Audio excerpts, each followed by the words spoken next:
ilang mga katanungan para sa magjowa. Sino ang unang nakipagkilala? Ikaw? Bakit papalain mo ako? Dala dyan. Sino ang unang umamin sa inyong dalawa? Bakit ako? Ikaw! Sino sa inyo ang may mahabang pasensya? Ako? Bakit ako pinalo mo? Yung sabihin ako. Totoo nga eh. Sino ang mas clingy?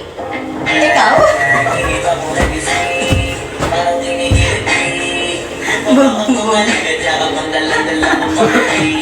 Sino ang tamad maligo?